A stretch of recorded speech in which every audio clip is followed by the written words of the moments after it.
കഴിഞ്ഞ ദിവസം നടന്ന KPCC യോഗത്തിൽ പതിവിൽ നിന്നും വ്യത്യസ്തമായി കണ്ട പ്രധാനപ്പെട്ട ഒരു പ്രത്യേകത എന്ന് പറയുന്നത് നേതാക്കൾക്ക് കൂടുതൽ പാർട്ടി സ്നേഹം വന്നിരിക്കുന്നു എന്നുള്ളതാണ്. അതിപ്പോൾ പാർട്ടിയെ നയിക്കുന്ന KC വേണുഗോപാൽ ആയാലും VD സതീശനായാലും രമേശ് ചെന്നിത്തല ആയാലും ഒരു വ്യത്യാസമില്ലാതെ എല്ലാവരും എടുത്ത നിലപാട് അത് തന്നെയാണ്. കുറച്ചുകാലം മുൻപ് വരെ കോൺഗ്രസിലുണ്ടായിരുന്ന അതിരുവിട്ട ഗ്രൂപ്പ് പ്രവർത്തനം, ആ കാലത്ത് പാർട്ടിയോട് ആത്മാർത്ഥയില്ലെങ്കിലും ഗ്രൂപ്പിൻ്റെ ഭാഗമായാൽ മതി. എന്തെന്നാൽ ഇപ്പോൾ പ്രവർത്തകർ ഇളകിയാൽ പിന്നെ ഒരു നേതാവിനും നിലനിൽപ്പുണ്ടാകില്ല എന്നുള്ളത് എല്ലാവർക്കും അറിയാം. അങ്ങനെ ആ നേതാക്കളെല്ലാം മനസ്സിലാക്കിയിരിക്കുന്നു എന്നുള്ളതാണ് സത്യം. അത് VD സതീശൻ മുഖ്യമന്ത്രിയായതോടുകൂടി കൂടുതൽ തെളിയുകയും ചെയ്തു പ്രവർത്തകരുടെ വികാരം. ഒരു നയാ പൈസയുടെ ഗതിയില്ലാത്ത ഈ പാർട്ടിയെ ആ സമയത്ത് 10 വർഷക്കാലം പിടിച്ചു നിർത്തിയത് സാധാരണ പ്രവർത്തകർ തന്നെയാണ്. അതുകൊണ്ട് ആ കാര്യങ്ങൾ വളരെ വ്യക്തമായി KPCC യോഗത്തിലും പ്രതിഫലിച്ചു കണ്ടു.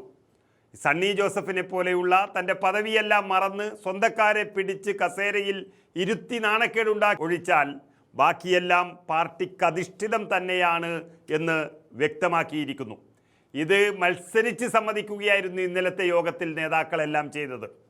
പ്രവർത്തകരുടെ ന്യായമായ ആവശ്യങ്ങൾ ചെയ്തു കൊടുക്കണമെന്ന് AICC general secretary KC Venugopal പറഞ്ഞപ്പോൾ പാർട്ടിക്കായി നിലകൊള്ളുകയാണെന്നും എന്നാൽ 10 വർഷം ഉപദ്രവിച്ചവർക്കായുള്ള ശുപാർശയുമായും ആരും വരരുത് എന്നാണ് മുഖ്യമന്ത്രി VD സതീശൻ പറഞ്ഞത്.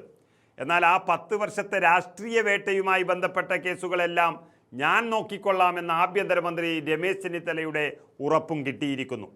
പല ആളുകൾ പല ആവശ്യങ്ങളുമായി എത്തുമെന്നും അത് വളരെയധികം ശ്രദ്ധിക്കണമെന്നുമായിരുന്നു KC വേണുഗോപാലിൻ്റെ ഉപദേശം.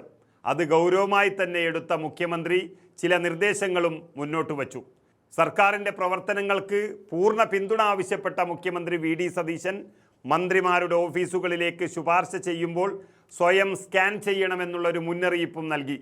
കാരണം ഭരണമില്ലാത്തപ്പോഴും പ്രവർത്തിച്ച, പാർട്ടിക്ക് ജീവൻ നൽകിയ, വിയർപ്പൊഴുക്കിയ പലരും ഇനി ചിത്രത്തിൽ കാണില്ല. എന്നാൽ മറ്റു ചില രാഷ്ട്രീയ പ്രമാണിമാരുടെ കത്തും കൊണ്ട് വരുന്നവർ കൂടുകയാണ്. അത് വേണ്ട എന്ന താക്കീത് തന്നെയാണ് സതീശൻ നൽകിയിരിക്കുന്നത്. പ്രവർത്തകരുടെ കാര്യങ്ങൾ കൃത്യമായി സർക്കാർ നോക്കും, എന്നാൽ ഉപദ്രവിച്ചവർക്ക് വേണ്ടി ശുപാർശയുമായി വരരുത്. എല്ലാവരുടെയും കാര്യങ്ങൾ ഒരാൾ ഏറ്റെടുത്ത് വരുന്ന സാഹചര്യം ഉണ്ടാകരുത് എന്ന താക്കീത് മുഖ്യമന്ത്രി തന്നെ നൽകിയതോടെ പുതുതായി പിറവിയെടുത്ത പാർട്ടി സ്നേഹികൾക്ക് അതൊരു തിരിച്ചടി തന്നെയായി.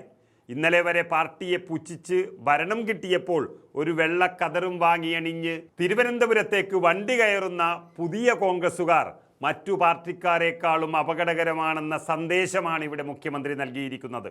അതുകൊണ്ട് കോൺഗ്രസുകാർ ആരും ഭയപ്പെടേണ്ട. ഇന്ന് വരെ പാർട്ടിയെ നെഞ്ചോട് ചേർത്തവർക്ക് തന്നെയാണ് മുൻഗണന. വീണ്ടും ഭരണത്തിൽ വരാനാണ് ലക്ഷ്യം. അതിനായി പ്രകടന പത്രികയിലെ വാഗ്ദാനങ്ങൾ പാലിക്കുക തന്നെ ചെയ്യും എന്നാണ് മുഖ്യമന്ത്രി പറഞ്ഞിരിക്കുന്നത്. നയപരമായ കാര്യങ്ങൾ പാർട്ടിയുമായി ആലോചിച്ചു മാത്രമേ ചെയ്യുകയുള്ളൂ. പൊതുമേഖലാ സ്ഥാപനങ്ങളെ ആദ്യം രക്ഷിക്കാൻ ശ്രമിക്കും, എന്നിട്ട് മറ്റു കാര്യങ്ങളിലേക്ക് കടക്കുകയുള്ളൂ എന്നും മുഖ്യമന്ത്രി വ്യക്തമാക്കുകയും ചെയ്തു. ഇത് കേട്ടതോടെ രമേശ് ചെന്നിത്തലയും ആവേശമായി.